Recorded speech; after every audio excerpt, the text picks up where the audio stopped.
start webinar, and I'm going to put myself on mute and turn off my video.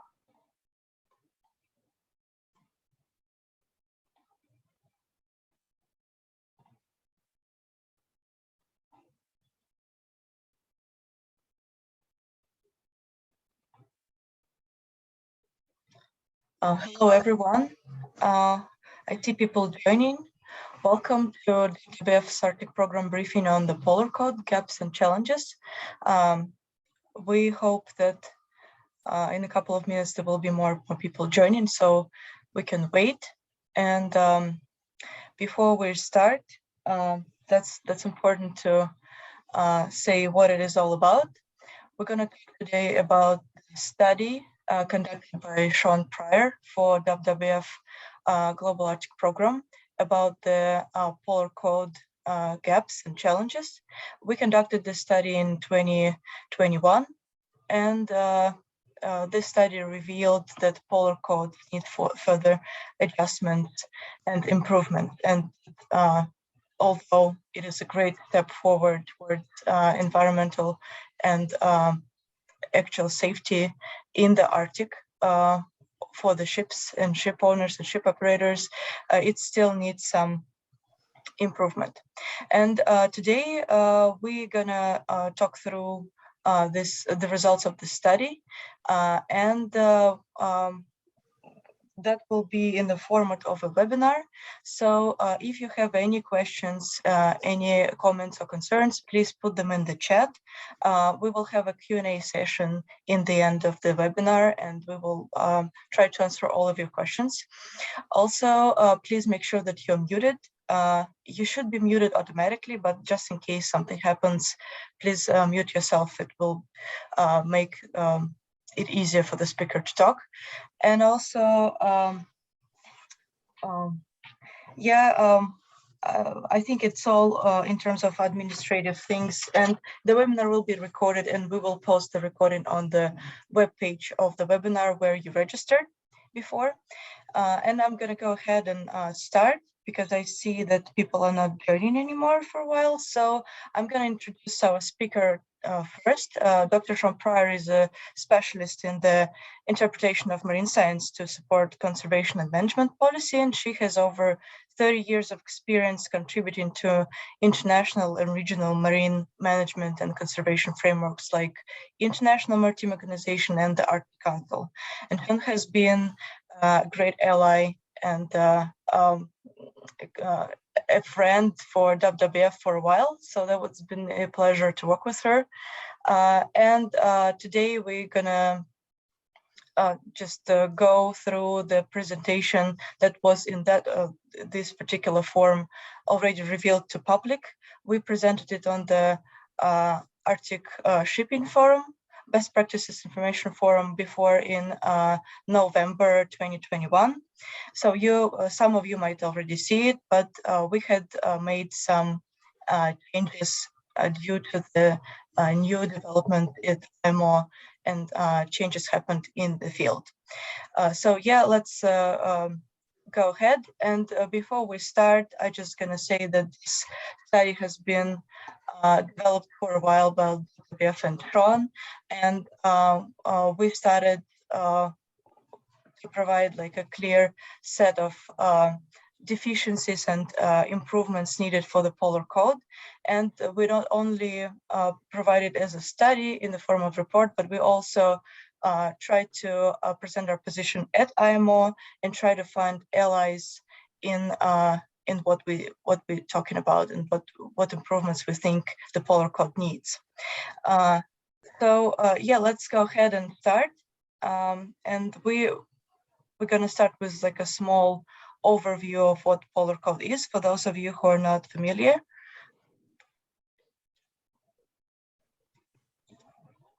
Yeah, could you click on the next slide, please? Right. So as many of you know, the Polar Code was adopted in 2017 on the 1st of January. It's been like more than 5 years now. And because the Arctic sea ice is at all-time lows right now in terms of sea ice extent and ice volumes. No new shipping routes are opening up in the Arctic, and it brings more vessels into the region and the whole new industry development. And because of the climate change, there is this additional burden the community and the environment feels from the expansion of maritime activity, and all of that heightens the risk to Arctic ecosystems, including pollution, probabilities of grounding, collisions, strike of marine mammals, small watercrafts, and spills of oil or other contaminants and whatnot. There are so many risks for the Arctic environment. That's why it's absolutely needed, while Arctic Ocean becomes more navigable, this shipping route regulated well enough from the international and domestic perspective. And that's why IMO, International Maritime Organization, developed the Polar Code, and it entered into force as provide like a clear set of rules to protect both the ships and crews and indigenous communities, wildlife, which all depend on the fragile marine ecosystems in the Arctic. And it's mandatory, and it was implemented through both the International Convention for the Safety of Life at Sea, SOLAS, and the International Convention for the Prevention of Pollution from Ships, MARPOL.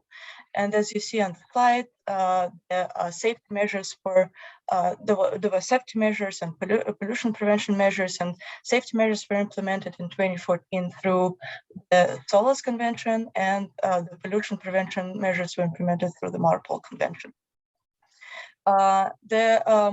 The Polar Code covers a lot of issues, including full range of design, construction, equipment, training, search and rescue, environmental protection matters of shipping in the Arctic. Just to add here is it's important to notice that there is a chapter 12 of the Polar Code, which is devoted to the training, and it says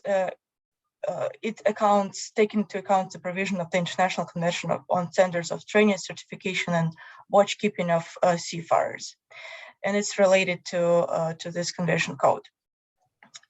So basically, the chapters of the Polar Code set out goals and functional requirements, and they cover not only the ship structure and design itself, but also the life-saving appliances and arrangements, safety of navigation, communications, voyage planning, and so on and so forth.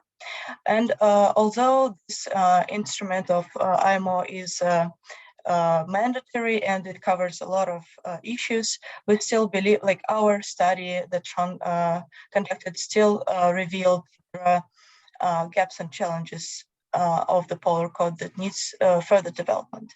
And despite the fact that there is the International Polar Code has a well-known Polar Operational Limit Assessment Risk Index and System, so-called Polaris.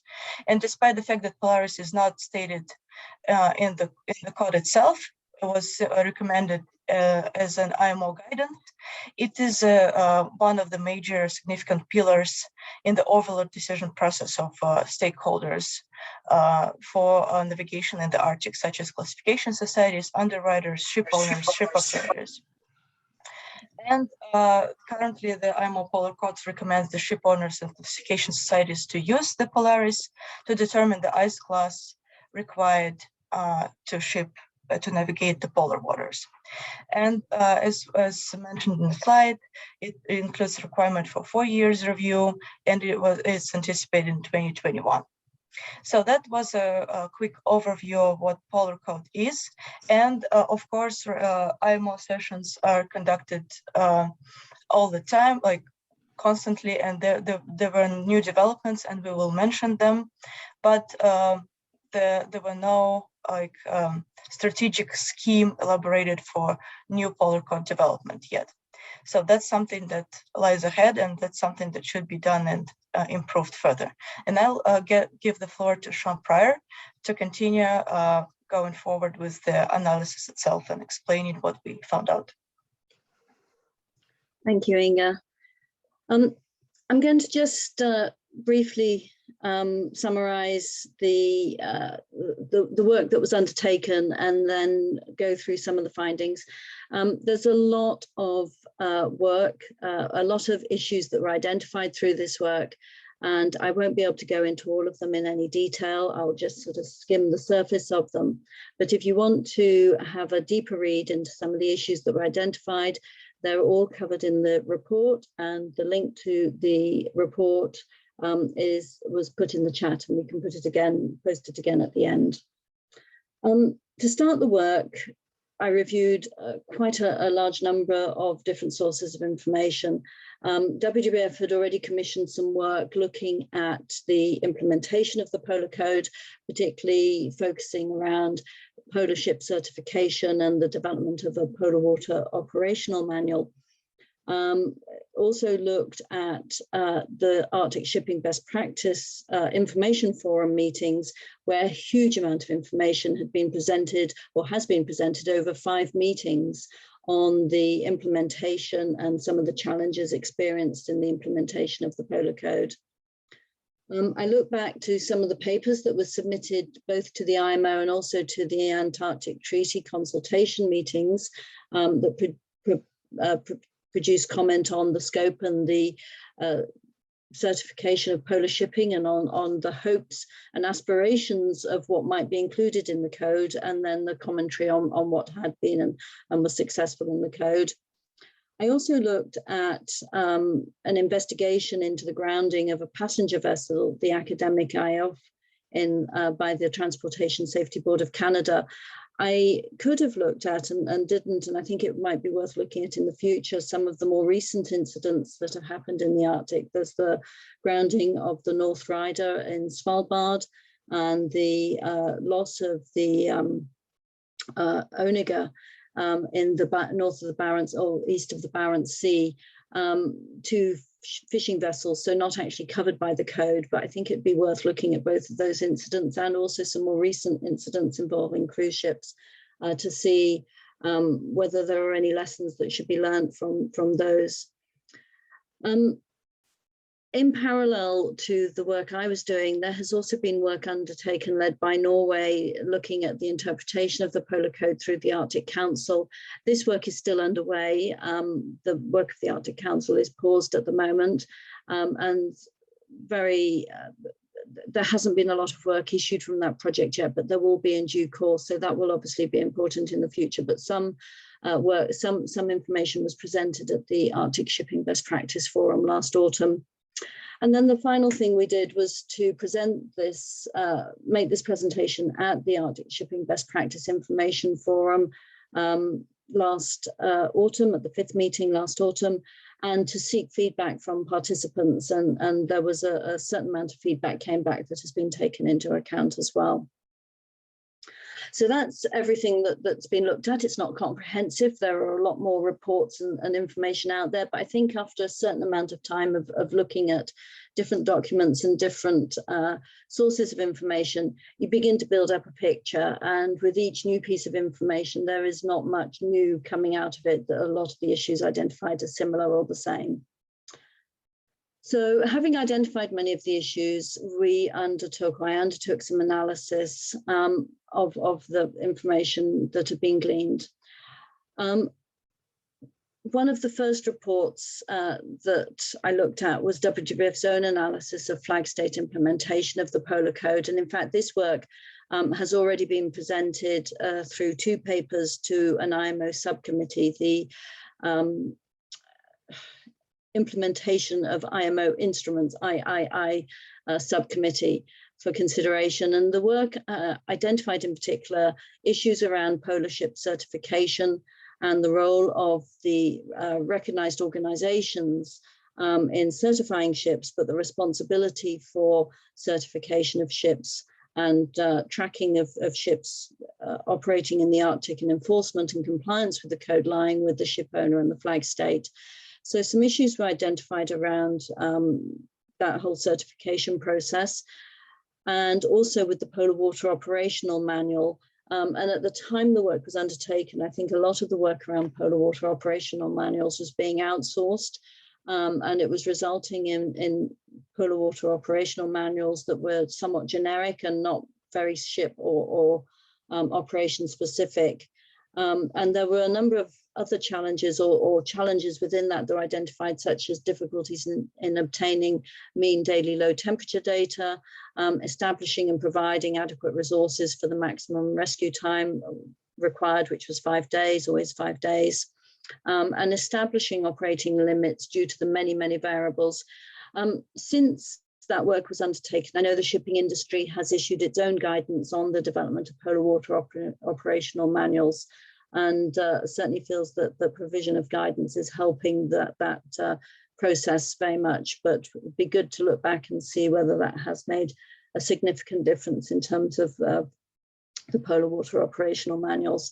So that was one area that was investigated in some detail. As I mentioned earlier, the Akademik accident was investigated thoroughly by the Canadian authorities, and there were a number of issues identified as a result of that. The ship grounded on an uncharted shoal around 78 nautical miles northwest of Kugarak and Nunavut. And some of the issues that were identified was that the area had not been surveyed to modern or adequate hydrographic standards. This was an issue that came out of a number of papers investigated. In this particular instance, the echo sounders were not being closely monitored and the low water depth alarms had been turned off. The fact that the crew had not sailed in the region beforehand was identified as a contributing factor. And it was also noted that there were insufficient life-saving appliances on the rescue vessel for everyone on both vessels. So basically all of the crew and passenger were transferred to a rescue vessel. But of course, once the number of people on board had increased, the number of life-saving appliances was insufficient for the numbers of people on board. As I said, a lot of information has come through the best practice information forum. It's a wealth of information, both on the Polar Code and its implementation, but also on people's experience with the Polar Code. All of the presentations, I think, that are given there each year are uploaded to the website and are available for review. And this just shows a few of the ones that I referred to and relied on in undertaking this work. Many issues were identified from these presentations, including the need for a standard template for the polar water operational manuals, difficulties in interpretation of goal-based requirements and how different people are interpreting goal-based requirements in different ways, and the need to validate the efficacy of the Polaris methodology. Inga mentioned earlier on, the Polaris methodology is guidance that sits alongside the code. It was always issued as interim guidance with the intention that it should be reviewed based on experience after 4 years, but because of COVID and the pandemic, that hasn't happened yet, and it's important that takes place. So I've already mentioned a number of the issues identified, but summarizing them more broadly, I'm going to focus first on some of the challenges around governance and regulation. As I said, interpreting the goal-based requirements of the code has caused some challenges, I think. Different people just interpreting the goal-based requirements in different ways means that not everybody is necessarily working in quite the same way in terms of delivering the Polar Code. There are issues that have been identified around compliance and the role of the recognized organizations versus the role of flag states that I referred to earlier. A lack of experience with operational assessments was identified, and not just the lack of experience in terms of undertaking operational assessments, but how those operational assessments then relate to the Polar Water Operational Manual is an issue that was mentioned, has been mentioned a few times. I've already mentioned the validation of the efficacy of Polaris and the Polar Water Operational Manual challenges. Another issue that's been identified again a few times is the relationship between ship categories and ice class and ships operating in ice with no or little ice strengthening. Currently, the Polar Code includes provisions for 3 categories of polar ships, categories A, B, and C. Basically, categories A and B include more stringent requirements that need to be met when operating in the polar regions in thicker ice, more heavily iced areas. Category C is a little bit of a catch-all. It includes both ships with some level of ice strengthening, but also ships with no ice strengthening. And yet, based on Polaris, it still allows those ships to be able to operate in areas where there is full first-year ice, which can be quite thick, up to 30 to 50 centimeters thickness. And then the last issue there, the geographic application. The Polar Code definition of the Arctic is based on waters that are covered by ice, but there is certainly a view in some people's minds that actually many of the provisions would be relevant to not just waters that get covered by ice, but waters where ice can be present, even if that isn't full ice cover. So there's been a suggestion in both polar regions that the application would be valuable both further south in the north and further north in the south. Issues identified that focus more around operational matters and knowledge matters. There's been suggestions that more detailed inspection of vessels should take place. There are some mandatory provisions around navigation aids, but it was felt that there should be further provisions, including forward-looking sonar. The use of navigational experts with local knowledge is seen as being very important. One of the other issues I'm not mentioned before is that the value of having itineraries scheduled so that vessels operating in polar regions have or know that there is another vessel in close proximity in the case of an emergency. I think this was seen as being particularly relevant for passenger vessels, and it's certainly something that happens as guidance in some areas. So there's always two vessels, so in the event one gets into trouble, there is another one in reasonably close proximity to be able to provide some aid. But I think there was a feeling that could be strengthened if not made mandatory.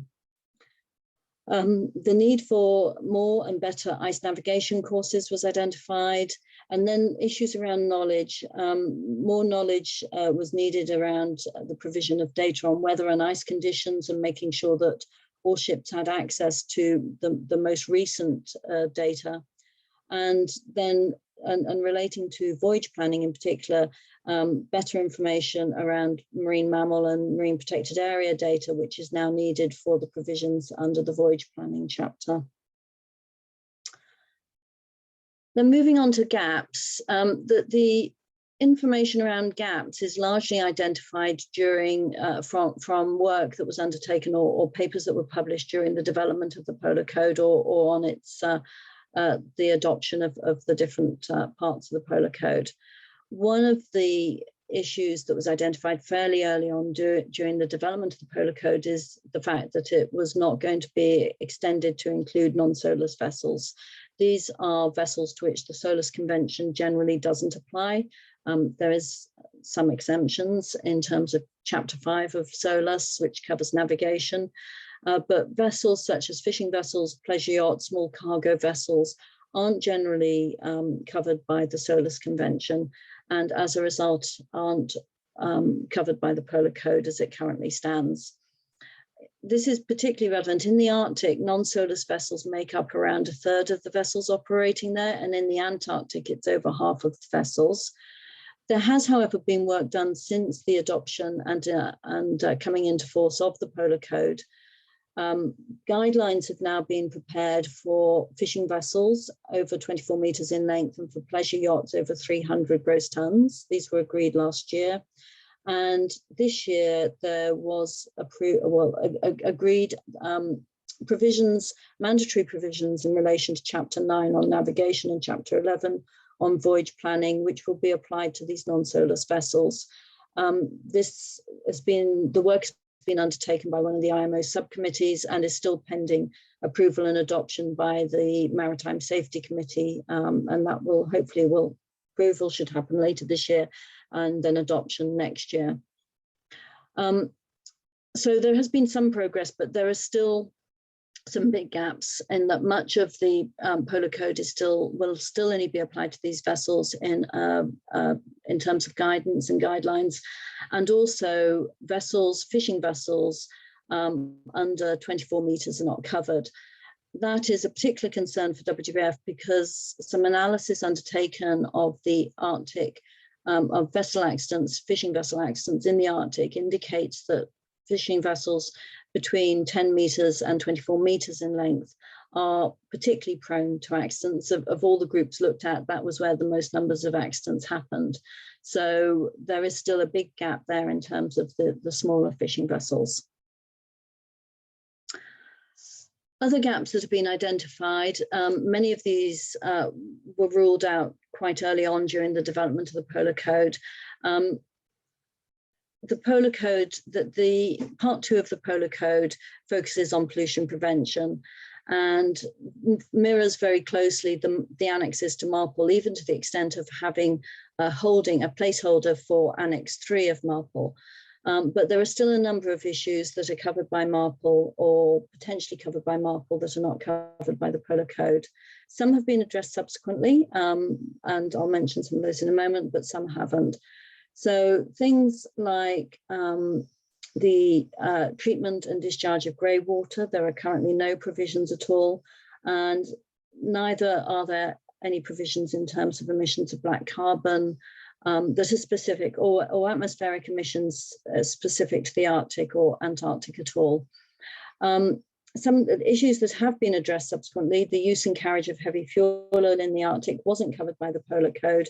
There was a recommendation in Part 2B of the code, but IMO has subsequently adopted an amendment to Annex 1 of MARPOL that means that there will now be a prohibition on the use and carriage of heavy fuel in the Arctic from July 2024.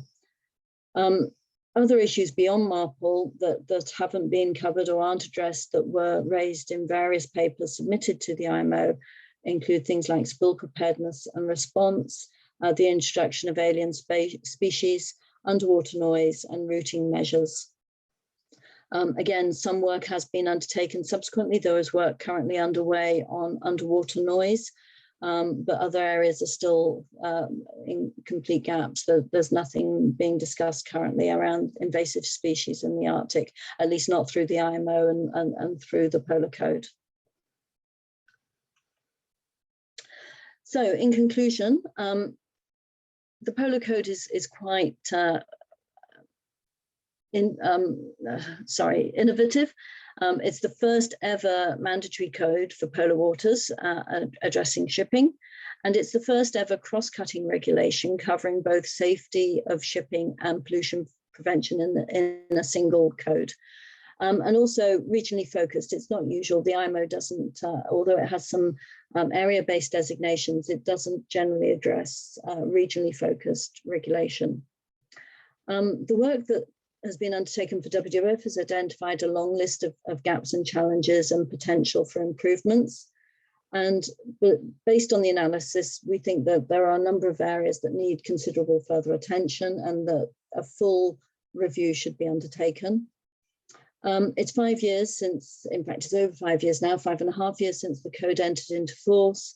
And as Inga said at the beginning, shipping is set to increase. It's increasing already. And with every incident, there is the potential for devastating impacts on the Arctic marine environment. And it's time that we looked at the code, what it delivers, and where improvements are needed. So proposed next steps include raising awareness, and that's what this webinar is about. So raising awareness of the challenges and gaps with stakeholders and discussing options for action. Hopefully, there will be an opportunity for further discussion through the Arctic Shipping Best Practice Information Forum and consideration, hopefully, by the PAIM Shipping Expert Group. Unfortunately, both of these options forums are paused at the moment, pending or because of the Russian invasion of Ukraine, but it's hoped that both will be able to get up and running again in the near future and that there will be the opportunity for further discussions in those frameworks. And then ultimately to get things moving and to actually really see better progress or better change improvements and change being made will need analysis and proposals, fully fledged proposals to be made to both the Maritime Safety Committee and the Marine Environmental Protection Committee of the International Maritime Organization. Thank you. Yeah, thank you so much, Sean. That was a really thorough overview of analysis. Thanks for those participants that are still here, and please put your questions in the chat. We see one of them already. It says, thanks for additional information on small fishing vessels and accident. Is there any evidence that there is direct confrontation between any of these vessels, meaning the vessels from 10 to 24 meters?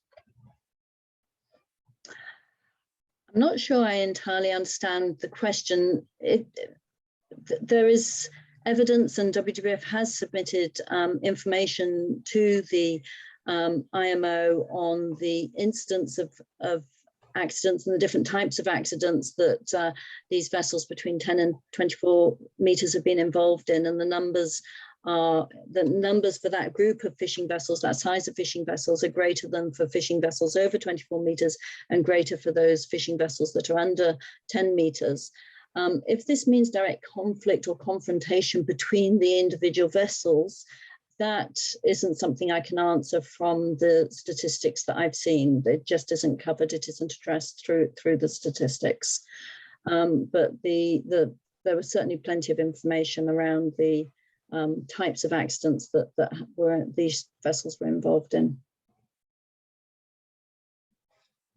I think there was, yeah, there was the question, so you answered it pretty well. And I would just want to add that the statistics that WWF published was that between 2005 and 2017, half of the incidents were accounted for these boats, meaning vessels between 10 and 24 meters in the Arctic waters. And we have another question. Is the analysis of incidents by fishing vessels or pleasure craft normalized for number of vessels or distance traveled? No, that's a good question. And as far as I'm aware, it's not. It is just looks at the total numbers of accidents. And it is a good question because there is no feel then for how long these different size of vessels are spending on the water.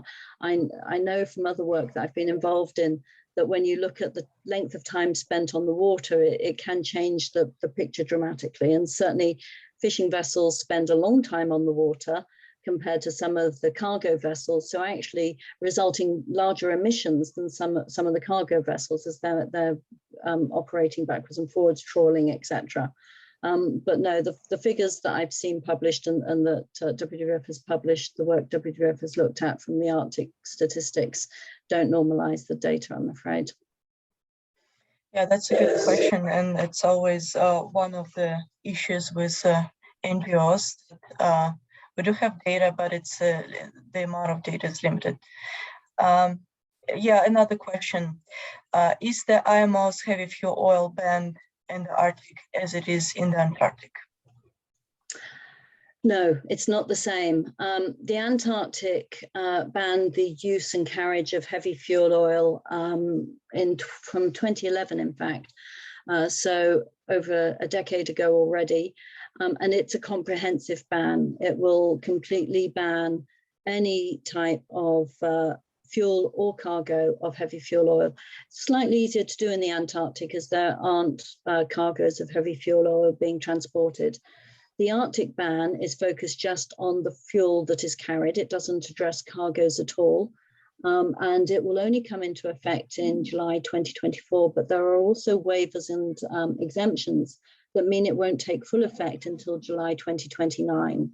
So it is not the same, exactly the same as the Antarctic ban. The definition of heavy fuel oil is it's the same insofar as fuels, bunker fuels are concerned, but it doesn't address the cargoes at all. And it's going to be phased in as well, unlike the Antarctic ban, which was a complete ban straight out in 2011. though an amendment was subsequently made to it because of a loophole that was discovered when it was realized that some vessels, I'm not going to name a country, but one country was getting its fishing vessels to put its heavy fuel oil into its bunker tanks and calling it bunker instead of, sorry, not bunker, ballast tanks, and calling it ballast instead of fuel. But that loophole was closed very quickly. And I just wanted to add that WWF, as a part of an NGO coalition, we advocate for going ahead and implement the ban before 2024 and without this exemptions. So that's our position. And Sean, as a part of Clean Arctic Alliance, also has the same vision. And yeah, one more question. Do we have like a top 3 challenges or gaps in the Polar Code? Should that be prioritized, or they're all equal? That's a very tricky question, and with Inge and before Inge with Jan Dushik, I've spent a lot of time discussing these issues that have been identified and trying to narrow down those that perhaps should be prioritized for attention. To say number 1, no, I think that's just too difficult. We have narrowed down somewhat. Some of the issues identified are quite small issues that probably just need a little bit more guidance, or a little bit almost of common sense, but they're not written into the letter of the law, so that doesn't automatically follow. Some of them need some more fundamental work done, really, to go back and revisit them and to think it through, make sure that the regulation is written as well as it should be. Or, for example, with Polaris, we need to pull together the experience of using Polaris and to make sure it is working properly. I really don't want to narrow it down too much, but the blog that is on the WWF website did try to narrow it down to, I think it was around 5 issues. Though I think we were a bit sneaky and snuck a couple in under caveats. So I'm not going to say that there is a single one. There's a lot, but I think the way in which to address some of them some will require a lot of extra, or not a lot of extra work, but a lot more thinking and discussion, and some of them will be quite easy. Yeah, and then I think that question is related to the previous one. What diplomatic advocacy is needed to speed up development of the Polar Code? Is there a core group of countries that are synchronic, I think that means, with NGOs on this? There's a number of countries that I think have been more proactive in terms of developing the code so far, and obviously those that for which it is most relevant. Certainly, I think Canada, Norway, New Zealand, Iceland, South Africa have really led the way, but I think most of the Arctic countries and most of the Antarctic the Antarctic Treaty parties have been involved, and I think a smaller group of those are probably the ones that will lead the way again in terms of trying to make sure that the code is fit for purpose. Yeah, and we're trying to... US as well. I didn't mention the US in that, and I should have done. So I just wanted to add that because Sean mentioned that we don't just like reveal the results of our study, we're trying to put them forward at IMO, and you know that at IMO you cannot do that as an NGO observer. You have to have like a country supporter. So we're trying to partner with countries, representatives of IMO, to express our point of view and make sure that they support us and they put this idea on their behalf at IMO. We have a question, or more like a narrow question on a Polar Water Operation Manual. It says that developing a standard template of Polar Water Operation Manual is an interesting idea. Can you comment on whether members of industry have expressed interest or opposition to this idea? I don't know if they've I don't know, to be honest, if they've expressed interest or opposition. I think it is, they have their own guidance now. So I think now that they have their own guidance, that is something that they obviously have a preference to follow. I think templates can be useful, but I think there is a danger as well that you rely too heavily on the template and don't make it sufficiently specific to the operations that a ship is going to undertake. But no, I'm sorry, I can't speak for the industry, but I know that they are very keen to gain more experience of using their own guidance and to push that out, obviously, to the industry. Yeah, and it's always depend on the region as well, where in particular you're sailing in the Arctic. It matters too. There might be like different characteristics of the area that you have to make sure you understand and take into account. Yeah, we have one more question. Thanks for the great overview. Do you think that the problem of compliance with the Polar Code by flags of convenience, which obviously have less control over its vessels, could be mitigated or eliminated by granting more power to recognized organizations from Arctic states in terms of inspection and regular control of them? Yes, another tricky question. I always feel that it does worry me that Arctic states, I think, have good experience of operating, or not just Arctic states, sorry, polar states have good experience of operating in polar conditions, and that with the decrease in sea ice and the opening up of sea routes, we are seeing more ships coming in flagged by countries that don't have that experience, and that is a big concern. I also like to think that many what people tend to call flags of convenience actually have the ability to be good flag states. And so they should be pushed to be good flag states. However, I do think that strengthening inspections and strengthening the regulation around ships that are going to operate in these areas, making sure that the training that the people on board have received is comprehensive, is important. So I think that is something that should be explored further. Another one, another tricky one, are Arctic indigenous groups being included in the possible next steps? I would hope so. Certainly from WWF's point of view, I know WWF talks with some Indigenous communities and is keen to get input and feedback from them. It was certainly from my experience at the IMO, apparent to me that there was little consultation with Indigenous communities or Indigenous groups within the IMO. However, that doesn't mean that individual countries didn't consult with those communities in their own countries before coming to the IMO. But I certainly think there is scope for better consultation and communication with Indigenous groups in further work on the Polar Code, and I very much hope that that will be made possible.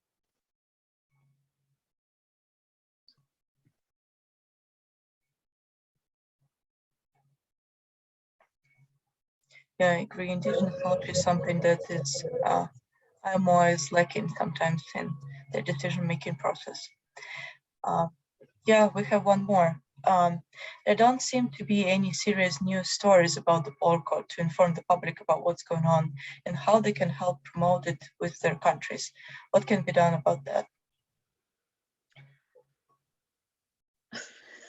Thanks, Jim. I know, Jim. I think there's a lot that's got to be done, and I think this webinar is hopefully a start of that. There's a lot that we need to do to raise awareness, not just about the Polar Code as it currently stands, but about the challenges and the gaps in it. One of the next steps that I know Inga has been talking to me about is delving more deeply into some of the different issues that we've identified in the report and making that more accessible to people, because there is such a range of different issues covering such a wide range of different specialisms that I think we need to try and just make it a little bit clearer to people what the issues are, what the possible solutions are as well. And so that's something that we're going to be focusing on in the next phase. I think the other thing that we need to do is to make sure that stories around shipping in the Arctic are getting out into the wider environment. I know Arctic press is excellent at picking up news stories about the Arctic, but it often doesn't get beyond that. And in the last, I don't know what timescale, but probably in the last month, maybe 6 weeks, there's been at least 2 incidents in the Arctic involving cruise ships. Fortunately, nothing too serious, it seems, but still, these stories often don't make it beyond the Arctic media.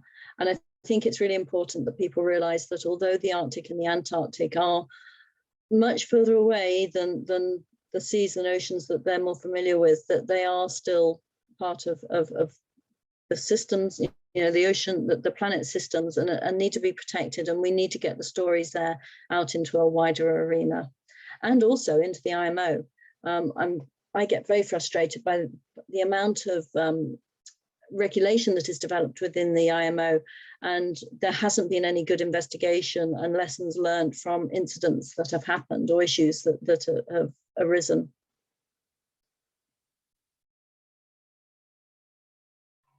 Yeah, that's actually a good idea of what we can do next. But yeah, that's always a work in progress. Never enough. And I see the recommendation for us to put all the questions in the chat so the participants can see them. I'm working on it, so just give me a couple of minutes. I'm just gonna summarize all of them. Yeah, if anyone wants to ask another question, please put them on the chat and make sure that you click everyone, not only hosts and panelists. Yeah, I see James' response. Perhaps we should consider using the Ocean Elders group of people to have spread information, such as Sylvia Early, Donna Bertarelli, Philip Consto. They have been very helpful on Arctic MPAs. Yes, I think that's a good idea. And I should perhaps also just declare another interest here, because although I've done this work for WWF on the Arctic, focused primarily on the Arctic, although we have drawn some examples from the Antarctic as well when looking at the issues that have arisen and the challenges that people are facing. I also do work on Antarctica and shipping as well. So I think another element of that, Jim, and others, would be to get the Antarctic and the Arctic experience together, and to make sure that we're pulling out lessons from both ends of the planet, both sides of the planet, and moving it forward jointly.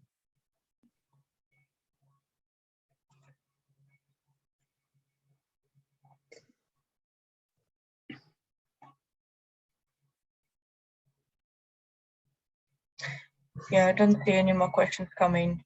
Maybe any comments, just like your impressions from the webinar, any critique? We're open to that too. And any more ideas of what more needs to be done, how to get the message out there, how to get the discussion moving around what needs to happen. Yeah, please go ahead and maybe share. There will be a recording, as I mentioned, so you can share it with your colleagues. And if anyone is doing the same work that we are doing, that's going to be helpful to have their overview. Yeah, thank you, Michael. Yes, James is saying that Donna Bertarelli asked to brief her on the polar core after the One Ocean conference in Brest. And James shared the latest updates from WWF's report. Yes, please share, go ahead and share. This recording is going to be posted soon after we're done. So yeah, share with whoever is interested. This is the summary of the questions. Unfortunately, it doesn't allow me to number them, so it's like a one text, unfortunately, for those who are interested. Yes, and anything that you come up with even after the webinar, that would be also helpful. Please contact us and provide your suggestions. One more question. Can you elaborate on how the efforts of the best practices work group can help address issues today while the Polar Code gets amended? Well, we haven't got to a point where the Polar Code is being amended yet, so that's a little way off, I suspect, yet, but hopefully maybe it's on the horizon now rather than out of sight. I think the best practice shipping forum, and Michael, who coordinates that work, is on the call and might like to add something or jump in and say something. I think it can be a very valuable forum for discussing the ideas, discussing the issues that need to be addressed. It would be really helpful to have some focused discussion around if there is agreement on a particular issue that needs to be amended, or whether it just needs further guidance. Whatever the solution is, it'd be good to have focused discussion within that forum to help inform the whole process at the IMO of updating or improving or amending the Polar Code.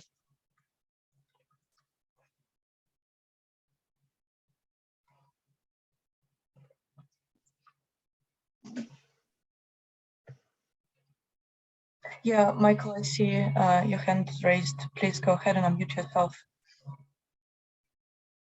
if you can. Let me just, yeah. Mute. Yes. Am I unmuted? Yes. Yeah, thanks, Inga and Sean. Well done for a great presentation. And just to elaborate on that last question, whilst things are currently paused in the Arctic Council, that's a slight problem because there are certain projects that are at a standstill.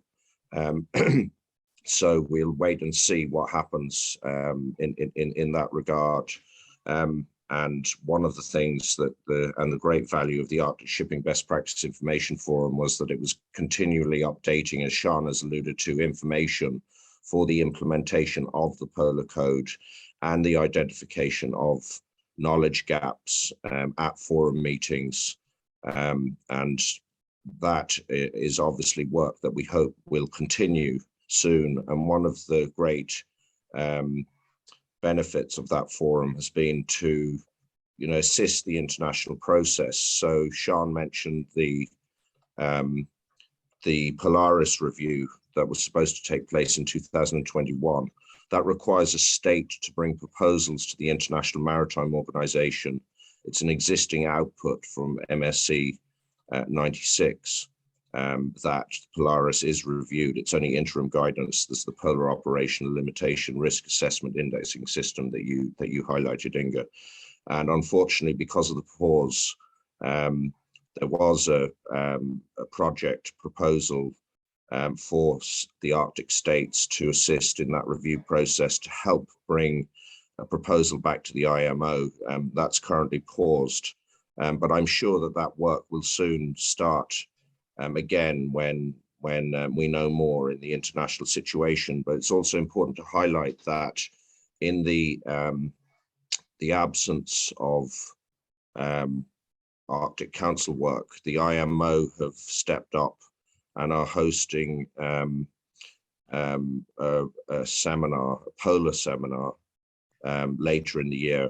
And so just to watch out for that and perhaps attend and highlight these issues at that important webinar, which is in the development process. I work as an IMO consultant, and we're currently putting together an agenda, and everyone will be notified about that in due course. And so whilst the politics of the day has caused certain hindrances, work internationally is continuing in one form or another on these very important issues, and the WWF work here is very important, and it's great that you've held the seminar, because it's all about outreach and highlighting issues, and your work has contributed massively to that. So thank you.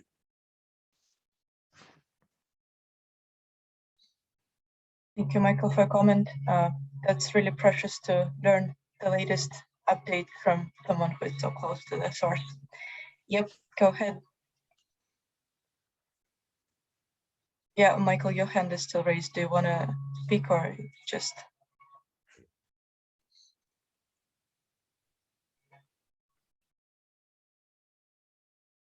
Okay, I assumed that it was just just an accident, a Zoom accident. Yeah, and Stephanie put Sian Prior's contact information in the chat. I'm just gonna put my email too for those of you Yours is who... in there already. Oh, really? Stephanie's put Okay. yours in too. Okay, I don't know why I don't see that.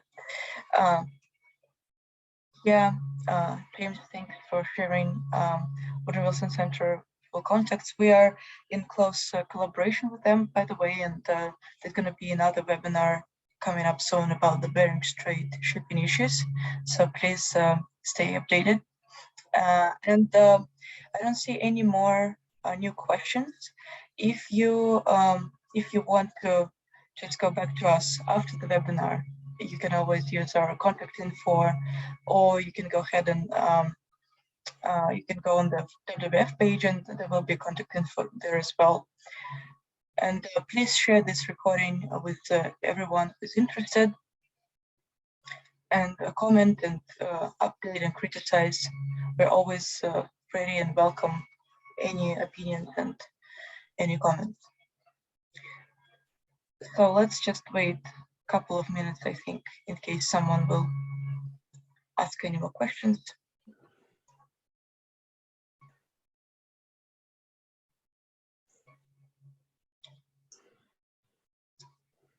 I don't see anything coming, so yeah, maybe how do you feel, Sian, about calling it today? Yeah, no, I think if there's no more questions, that's great. Yeah, thank you so much, and especially for those who are gonna circulate it and share. That's really valuable and precious for us. The more people know about this work, the better the future of the Arctic Ocean. Yeah. Okay, so thanks to all of you. It was really great to be in such a company today. And yeah, please stay in touch for many more updates on this work.